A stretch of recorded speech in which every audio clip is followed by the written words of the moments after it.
una pausa y regreso con un fragmento de la entrevista que ayer sostuvimos con un personaje muy interesante que es considerado como el autor intelectual, en pocas palabras, de la ley de medios, de la ley de medios audiovisuales en Argentina. Pues ya saben, ¿no?, que el gobierno de Cristina Fernández impulsó una ley de medios verdaderamente que da un giro copernicano a la estructura de medios y legalidad en este país. Y bueno, se tardaron 4 años en el máximo Tribunal de Justicia de Argentina para que la ley fuera declarada constitucional después de los litigios que el grupo más poderoso, que es Clarín, pues en su contra interpuso. Después de la pausa, déjenme presentarle brevemente lo que Gabriel Mariotto nos dijo precisamente sobre el tema. Así que de eso hablaremos más adelante esta mañana.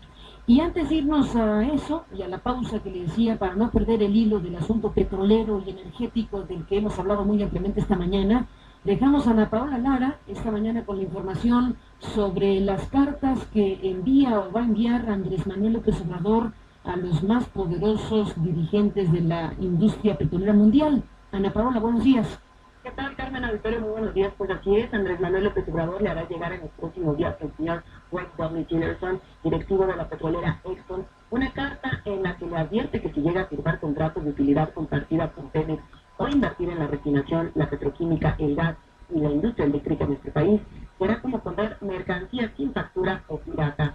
Así lo dio a conocer el propio político tabasqueño, quien recordó que como parte del plan de desobediencia civil pacífica para oponerse a la privatización del sector energético, el Movimiento Regeneración Nacional enviará al menos 10 cartas a igual número de directivos de las petroleras Shell, Chevron, Total, Repsol, Petrobras, entre otras, al hacerles saber que las posibles reformas constitucionales que podrían permitir la inversión privada en el sector energético nacional no cuentan con el consenso de los mexicanos.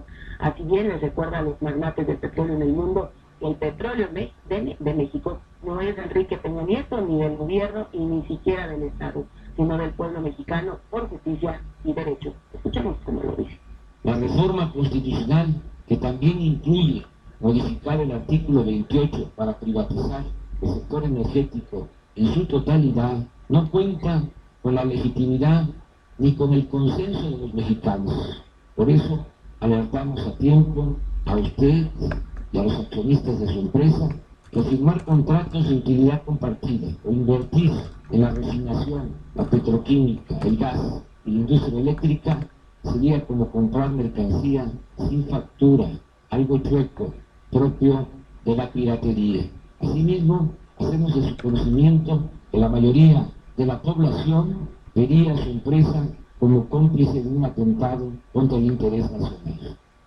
En este sentido, López Obrador, presidente del Consejo Nacional de Morena, añade en la misiva que no se opone a los negocios de dichas empresas, en las inversiones privadas, siempre y cuando se respete el derecho soberano del pueblo y de la nación mexicana. Y puntualiza que esta alerta que les hace de manera personalizada es para impedir que México regrese al pasado para cancelar el futuro de nuestros hijos y nietos. El ex candidato presidencial precisó que dichas cartas las hará llegar a sus destinatarios mediante el secretario de Relaciones Internacionales de Morena, Héctor Vasconcelos. Pero además de estas cartas, Andrés Manuel recordó que su movimiento llevará a cabo muchas otras acciones en contra de la reforma energética de Enrique Peña Nieto, entre las que destacan cercar la sede del Senado y de la Cámara de Diputados en cuanto comience la discusión del proyecto energético del gobierno federal, cierto que se comprometió a realizar de manera ordenada y sin generar ningún tipo de afectaciones a terceros. Escuchamos nuevamente.